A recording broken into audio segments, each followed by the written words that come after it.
Akhirat tak ada lagi kerja amal soleh yang namanya beribadat siang malam, tak ada. Artinya saya baik, tuan-tuan baik, kita bersembahyang, kita bersolat, kita sokong benda baik, kita buat benda ma'ruf, tinggal mungkar, tinggal maksiat. Sebab apa tuan-tuan? Sebab kita nak beroleh nikmat bayaran syurga di padang mahsyar yang namanya tunjikum min adzabin alim, kamu akan selamat daripada bakaran api neraka yang bernyala-nyala. Itu bila tuan? Di hari selepas kita mati. Jadi kalau ada orang kita yang perlekeh, yang mempermainkan konsep syurga neraka, kita minta kembali bertaubat kepada Allah Subhanahu wa taala. Kita minta, kita ajak mereka kembali kepada Allah untuk benar-benar pegang agama ini. Jangan main-main. Justru rumusan saya lah untuk kesempatan pada kali ini. Indahnya Islam ni tuan-tuan sekalian. Dan indah Islam ini tuan-tuan kita dapat nikmati rasai bila mana kita pegang apa yang dibincangkan pada malam ini. Kita pegang betul-betul nikmat dunia yang kita nikmati ini, kita pegang landasan kita menuju kepada Allah Subhanahu wa taala. Kita hidup di alam bumi, tidak kita lupakan alam akhirat nanti. Sehingga akhirnya kita hidup dalam keadaan kita pejam, kita celik Allah yang kita nampak, kita lihat. Makan minum kerana Allah, tidur bangun kerana Allah, kerja buat kerana Allah, perjuangan kerana Allah, apa pun kerana Allah Subhanahu wa taala. Itulah koleksi dalam hidup ini.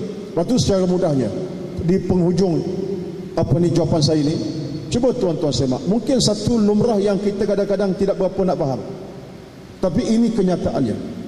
Cuba tengok tuan-tuan, kaitan dunia dengan akhirat ni Tuhan cukup dekat dengan kita. Contoh yang mudah, di mana suatu perbuatan yang kita buat tak ada kaitan dengan akhirat. Cuba tunjuk tuan-tuan, ada tak satu amalan dalam hidup ini yang tak berkait dengan suatu sepahala dengan akhirat? Adakah tidak? Tak ada. Kita nak minum air sebagai contoh. Nak minum ni tuan-tuan, pegang gelas saja. Sebelum kita minum, ucap nama Allah Subhanahu wa taala. Bismillahirrahmanirrahim. Allahumma barik lana fima razaqtana wa qina adzaban minum. Minum sungguhlah. Kita nak minum, nak makan, nak masuk tandas, nak keluar tandas, nak berwuduk, masuk rumah, keluar rumah, nak tidur bersama isteri, nak apa pun ada kaitan dengan agama. Maknanya hidup ini ada kaitan dengan akhirat, ada nilai barakahnya. Minum kerana Allah, maknanya kita beroleh kecintaan Allah Subhanahu wa taala. Pahalanya ada. Kita minum kerana Allah, kita minum kerana Allah, akhirnya Allah redha kepada kita. Dan pahala ini kekal sampai ke mati. Kita bangun tidur, nak tidur, kita ke pejabat, keluar rumah, semuanya ada kaitan agama. Hatta masuk tandas, Allahumma inni a'udzubika minal khubuthi wal khaba'ith. Minta berlindung pada syaitan yang durjana. Keluar, baca doa, ghufranak, mohon keampunan kepada Allah. Tuan-tuan, ini hakikat hidup kita. Tapi semua ini tuan-tuan tidak akan dapat kita rasai kecuali balik pada agama tadi. Sebab itulah kena belajar, kena mengaji, kena faham. Dekati tempat ilmu, dekati orang-orang alim, bersama orang-orang yang beriman, bersama orang beragama, barulah kita faham. Tapi kalau hidup kita tak melekat dengan orang-orang yang baik, tak berdekat dengan benda-benda yang baik, melekat dengan benda-benda yang mungkar maksiat, jangan harap tuan-tuan kita akan faham konsep hidup dan mati, syurga dan neraka, pahala dan dosa. Tak melekat tuan-tuan, tak melekat.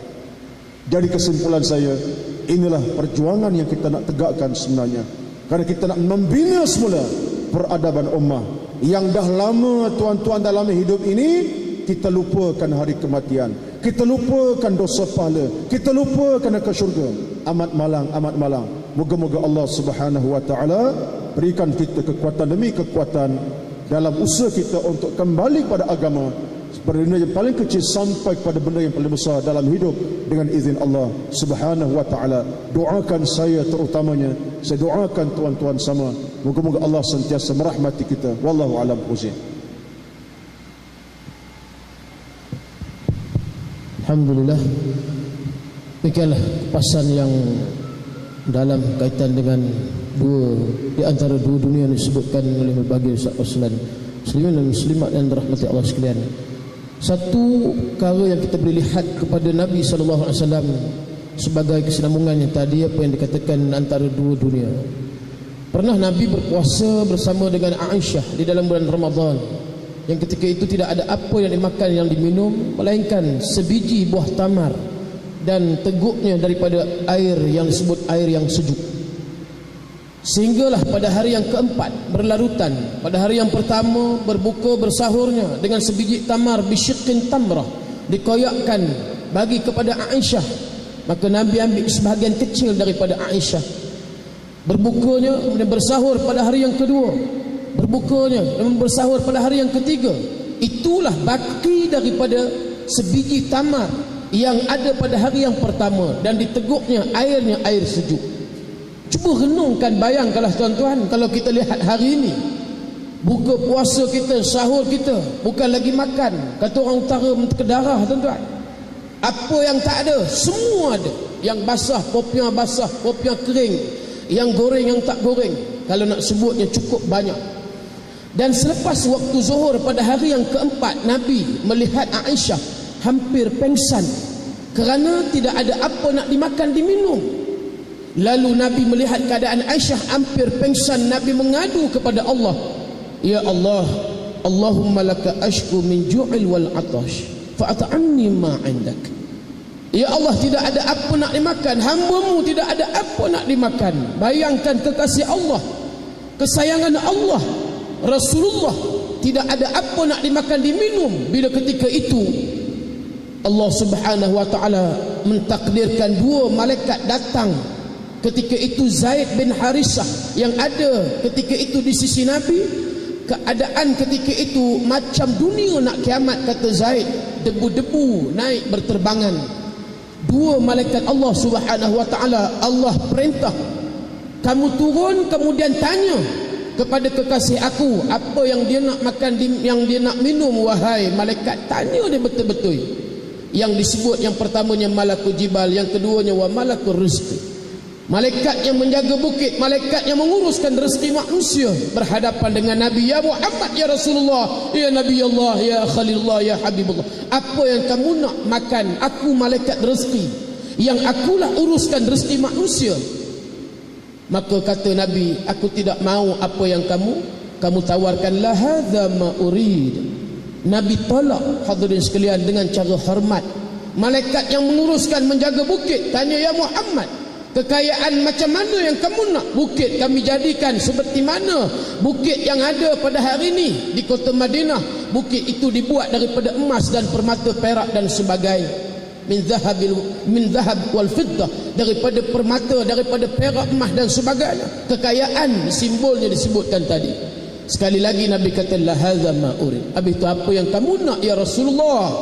Kata dua malaikat, bukan datang tu daripada manusia, datangnya daripada Allah. Nabi kata, satu je yang aku nak. Aku nak yang pertama, inilah ridam mir rabbi, keredaan daripada Allah Subhanahu wa taala. Yang ini yang disebut oleh Nabi SAW. Walaupun Nabi menjadi satu orang pemimpin, apa yang Nabi mahu sebut sahaja Allah akan tunaikan, tetapi Nabi tidak mahu. Pernah Uqbah wakil kepada Abu Jahal menawarkan kepada Nabi, kamu nak takhta, kamu nak harta, kamu nak wanita. Nabi pun sama menolak. Itu manusia. Nabi kata, la hadza ma urid. Tapi hari ini, yang kali ini datang adalah malaikat pun Nabi sebut, aku tidak mahu dan aku tidak ingin apa yang kamu tawarkan. Hanya satu je yang aku nak, kata Nabi, ridam mir rabbi. Nabi kata, wahai malaikat, kamu makhluk Allah, aku pun makhluk Allah. Lalu Nabi kata, ya Allah, terus aduannya kepada Allah, berilah aku sehari aku dapat makan